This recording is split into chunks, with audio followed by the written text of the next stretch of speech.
சீடர்களே, இந்த ஊர்க்காரர்களுக்கு நம்மை பற்றி தெரியாதனாலதான் இவ்வளவு பலகாரம் கொடுத்து நம்மளை கவனிக்கிறாங்க. ஏன் குருவே, தெரிந்தால் என்ன ஆகும்? தெரிந்தால் வேற ஊரை பார்த்து போக வேண்டியதுதான். அதுவும் சரிதான் குருவே. அப்பொழுது குதிரையை வாடகைக்கு கொடுத்தவர் வருகிறார். சாமியாரே, சாமியாரே. மட்டி, யாரோ அழைப்பது போல இருக்கிறது. யார் என்று போய் பார். குருவே, இவ்வளவு ருசியான பலகாரத்தை விட்டு போக மனசே இல்ல குருவே. வெளியே யாருப்பா? உள்ள வாப்பா. யாரப்பா இவன்? புதியதாக உள்ளான். குருவே, இவர்தான் குதிரையின் உரிமையாளர். ஓ, இவருதானா அவரு? ஆமாம் குருவே. நல்ல சுமக்கிற குதிரையா வச்சிருந்தப்பா. உன் குதிரை மட்டும் இல்லாட்டினா நான் அவ்வளவுதான். இந்தாப்பா நீ கேட்ட வாடகை.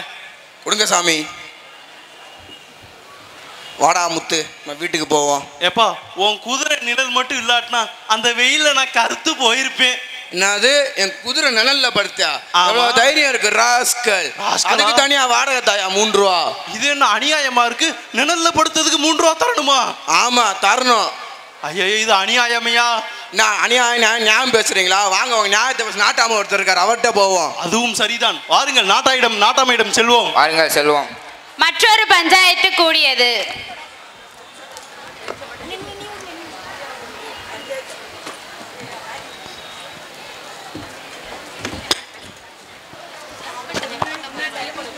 நாட்டாமரார் நாட்டாமரார் நாட்டாமரார். ஏ வலிவிடு வலிவிடு வலிவிடு. ஏ நாட்டாமரார் வலிவிடு வலிவிடு.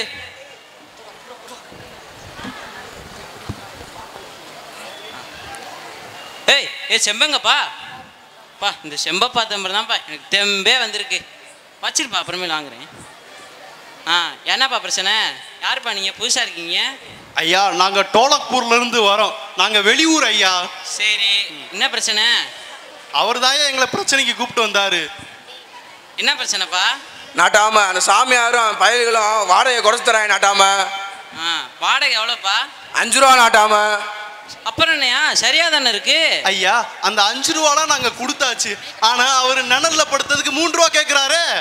யோசிக்க வேண்டிய விஷயம்தான் ஐயா. நான் ஒரு யோசனை சொல்ல ஐயா. சொல்லுப்பா, சொல்லு. இருக்கலாம். சரி, நாட்டாம தீர்ப்பை மாத்தி சொல்லு. இரியா, நான் என்ன தீர்ப்பே சொல்லலை. எந்த ஊருக்கு தீர்ப்பு சொல்ல போனாலும் இப்படிதான் சொல்றாங்க. சரிப்பா, மாட்டு வாடகை 5 ரூபா. சரி, குதிரை வாடகை 5 ரூபா. நிழல்ல படுத்ததுக்கு 3 ரூபா தானப்பா? ஆமா நாட்டாம. இந்த 3 ரூபாய் கொடுப்பா. ஐயா, இது அநியாயம் ஐயா. நீ கொடுப்பா, நான் சொல்றேன். ஐயா, இது உண்மையிலே அநியாயம். நீ கொடுப்பா. அநியாயம். நிழல்ல படுத்ததுக்கு 3 ரூபா கொடுங்க நாட்டாம. என்னையா கை மேலே போகுது? நிழல் அடியா? எதுக்கு நாட்டாம? நிழல் தானே நீ காசு கேட்ட, அப்ப நிழலை தானே திருப்பி கொடுக்க முடியும். நாட்டாம ரொம்ப அநியாயமா இருக்கு நாட்டாம. இதுதான் என் தீர்ப்பு. நிழல் எடுத்தா எடு, இல்லைன்னா போ. வேணாம் நாட்டாம. இந்தாப்பா 3 ரூபா. எங்க நாட்டாம ஒரு தடவை சொன்னா 100 தடவை சொன்ன மாதிரி. மிக்க நன்றி ஐயா உங்களுக்கு. சரியான தீர்ப்பு. ஆமா மாமா சீடர்களே, சரியான தீர்ப்பு. நாட்டாம வாழ்க, நாட்டாம வாழ்க. காட்சி 5 பஞ்சாயத்திற்கு பிறகு. சரி, பஞ்சாயத்து முடிஞ்சு போச்சு. குருவோட உடையோ கிழிஞ்சு போச்சு. இப்ப என்னத்தான் நடக்குது? அவங்க 4 பேரும் ஊசி வாங்க கடை தெருக்கு போறாங்க. அங்க என்ன நடக்க போதோ அதான் என்னன்னு பாப்போம்.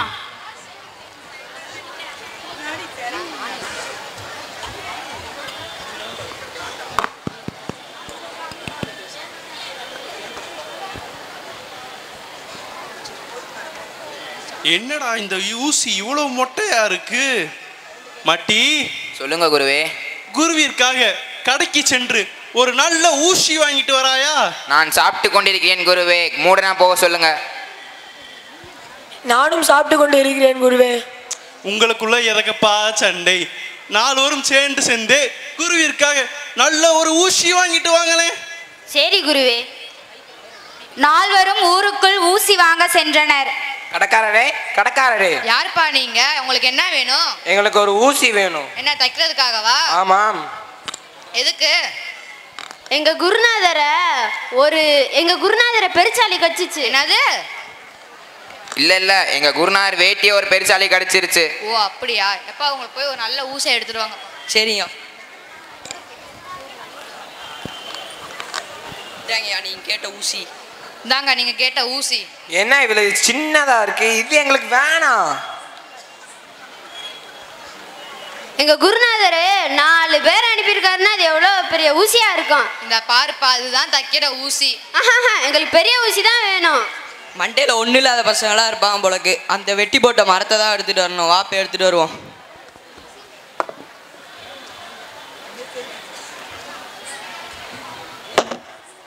பெரிய ஊசியா கேட்டீங்களப்பா, இந்தாங்க 100 ரூபா கொடுத்து இதை எடுத்துட்டு போங்க. இந்தாங்கய்யா 100 ரூபா.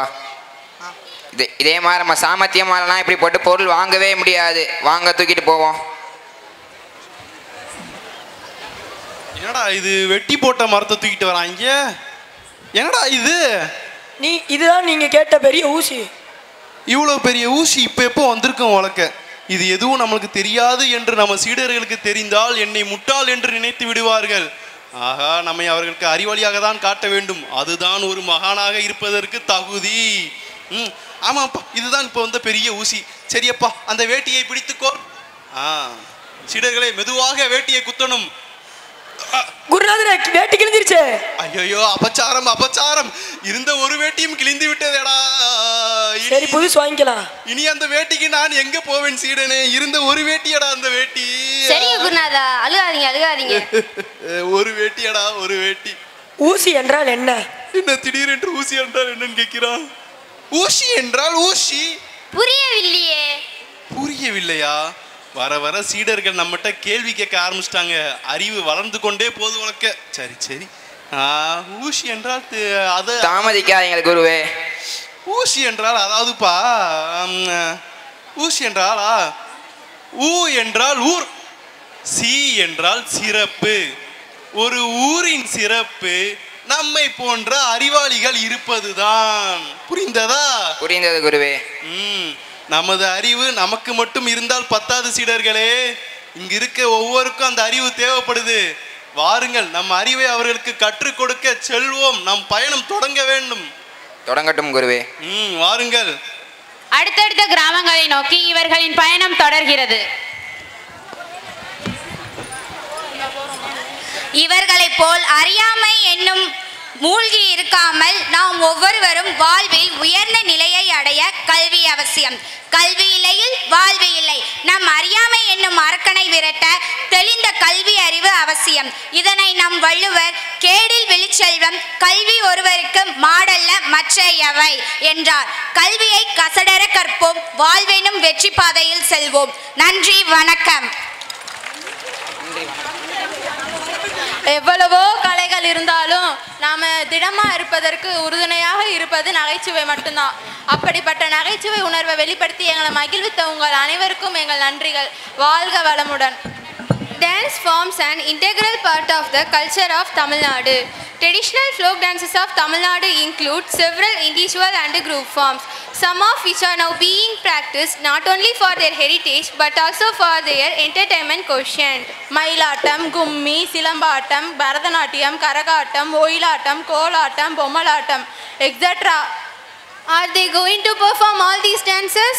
Among this, a few traditional dancers are going to performing on the stage. Now we call upon our beautiful girls of grade 9th and 10th to give mesmerizing dance performance.